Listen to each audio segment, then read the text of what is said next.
പിതാവിന്റെയും പുത്രന്റെയും പരിശുദ്ധാത്മാവിന്റെയും നാമത്തിൽ ആമേൻ. 109 സങ്കീർത്തനം.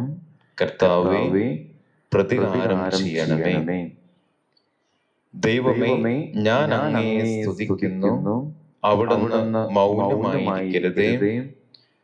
എന്തെന്നാൽ ദുഷ്ടതയും വഞ്ചനയും നിറഞ്ഞ വായ് എന്റെ നേരെ തുറന്നിരിക്കുന്നു. അത് എനിക്കെതിരെ വ്യാജം പറയുന്നു. വിദ്വേഷം നിറഞ്ഞ വാക്കുകൾ കൊണ്ട് അവർ എന്നെ വളഞ്ഞു. അകാരണമായി അവർ എന്നെ ആക്രമിക്കുന്നു.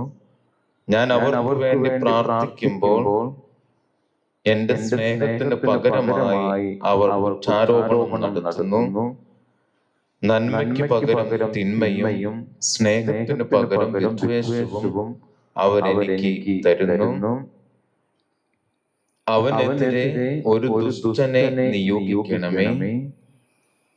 നീചൻ അവന്റെ മേൽ കുറ്റം ആരോപിക്കട്ടെ. വിചാരണയിൽ അവൻ കുറ്റക്കാരനായി കാണപ്പെടട്ടെ. അവന്റെ പ്രാർത്ഥന പാപമായി പരിഗണിക്കപ്പെടട്ടെ. അവന്റെ നാളുകൾ ചുരുങ്ങിപ്പോകട്ടെ. അവന്റെ വസ്തുവകകൾ മറ്റൊരുവനും അപകരിക്കട്ടെ. അവന്റെ മക്കൾ അനാഥരും അവന്റെ ഭാര്യ വിധവയുമായിരിക്കട്ടെ. അവന്റെ മക്കൾ അലഞ്ഞു നടന്ന് ഭിക്ഷയാചിക്കട്ടെ. അവർ വസിക്കുന്ന നഷ്ടശിഷ്ടങ്ങളിൽ നിന്ന് അവർ ആട്ടിയോടിക്കപ്പെടട്ടെ. കടക്കാർ അവന്റെ സ്വത്ത് പിടിച്ചെടുക്കട്ടെ. അവന്റെ അധ്വാനത്തിന്റെ ഫലങ്ങൾ അന്യ കൊള്ളയടിക്കട്ടെ. അവനോട് കാരുണ്യം കാണിക്കാൻ ആരും ഉണ്ടാകാതിരിക്കട്ടെ. അവന്റെ അനാഥരായ മക്കളോട് ആർക്കും അലിവ് തോന്നാതിരിക്കട്ടെ. അവന്റെ വംശം അറ്റുപോകട്ടെ. രണ്ടാം തലമുറയിൽ അവന്റെ പേര് മാഞ്ഞു പോകട്ടെ. അവന്റെ പിതാക്കന്മാരുടെ അകൃത്യങ്ങൾ കർത്താവിന്റെ സന്നദ്ധിയിൽ ഓർമ്മിക്കപ്പെടട്ടെ. അവന്റെ മാതാവിന്റെ പാപം മാഞ്ഞു പോകാതിരിക്കട്ടെ. അവ നിരന്തരം കർത്താവിന്റെ മുൻപാകെ ഉണ്ടായിരിക്കട്ടെ. അവന്റെ സ്മരണ ഭൂമിയിൽ നിന്ന് വിച്ഛേദിക്കപ്പെടട്ടെ. എന്തെന്നാൽ കരുണ കാണിക്കാൻ അവൻ ഓർത്തില്ല. മാത്രമല്ല, ദരിദ്രരെയും അഗതികളെയും ഹൃദയം തകർന്നവരെയും അവരുടെ മരണം വരെ അവൻ പിന്തുടർന്ന് ഉപദ്രവിച്ചു. ശപിക്കുക അവന് ഇഷ്ടമായിരുന്നു. ശാപങ്ങൾ അവന്റെ മേൽ നിപതിക്കട്ടെ. അനുഗ്രഹിക്കാൻ അവൻ ഇഷ്ടപ്പെട്ടില്ല. അത് അവനിൽ നിന്ന് അകന്നു നിൽക്കട്ടെ. വസ്ത്രമെന്ന പോലെ അവൻ ശാപമണിഞ്ഞു. അത് ജലം പോലെ അവന്റെ ശരീരത്തിലും എണ്ണ പോലെ അവന്റെ അസ്ഥികളിലും കിനിഞ്ഞിറങ്ങട്ടെ. അത് അവൻ അണിയുന്ന അങ്കി പോലെയും നിത്യം ധരിക്കുന്ന അരപ്പട്ട പോലെയുമായിരിക്കട്ടെ. എനിക്കെതിരായ തിന്മ സംസാരിക്കുകയും എന്റെ മേൽ കുറ്റം ആരോപിക്കുകയും ചെയ്യുന്നവർക്ക് കർത്താവിൽ നിന്നുള്ള പ്രതിഫലം ഇതായിരിക്കട്ടെ. എന്നാൽ എന്റെ കർത്താവായ ദൈവമേ, എന്നോട് അങ്ങയുടെ നാമത്തിനൊത്ത വിധം പ്രവർത്തിക്കണമേ.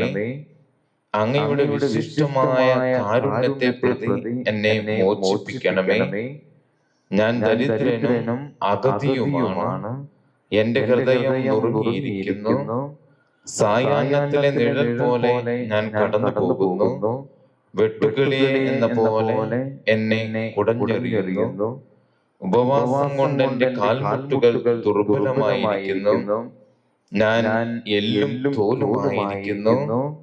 എന്റെ മേൽ കുറ്റം ആരോപിക്കുന്നവർക്ക് ഞാൻ നിന്ദാപാത്രമാണ്. അവർ എന്നെ കാണുമ്പോൾ പരിഹാസപൂർവം തലകുലുക്കുന്നു. എന്റെ ദൈവമായ കർത്താവേ, എന്നെ സഹായിക്കണമേ. അങ്ങയുടെ കാരുണ്യത്തിനൊത്ത വിധം എന്നെ രക്ഷിക്കണമേ. കർത്താവേ, ഇത് അങ്ങയുടെ കരമാണെന്നും അവിടുന്നാണ് ഇത് ചെയ്തതെന്നും അവർ അറിയട്ടെ. അവർ ശപിച്ചുകൊള്ളട്ടെ. എന്നാൽ അവിടുന്ന് അനുഗ്രഹിക്കണമേ.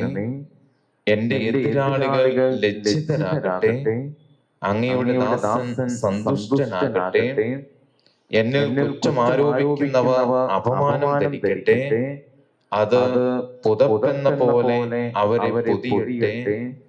എന്റെ അധരങ്ങൾ കർത്താവിന് ഏറെ കൃതജ്ഞത അർപ്പിക്കും. ജനക്കൂട്ടത്തിന്റെ നടുവിൽ ഞാൻ അവിടുത്തെ പ്രകീർത്തിക്കും. മരണശിക്ഷയ്ക്ക് വിധിക്കുന്നവരിൽ നിന്ന് രക്ഷിക്കാൻ അഗതിയുടെ വലത്തുവശത്ത് അവിടുന്ന് നിൽക്കും. പിതാവിന്റെയും പുത്രന്റെയും പരിശുദ്ധാത്മാവിന്റെയും നാമത്തിൽ ആമേൻ.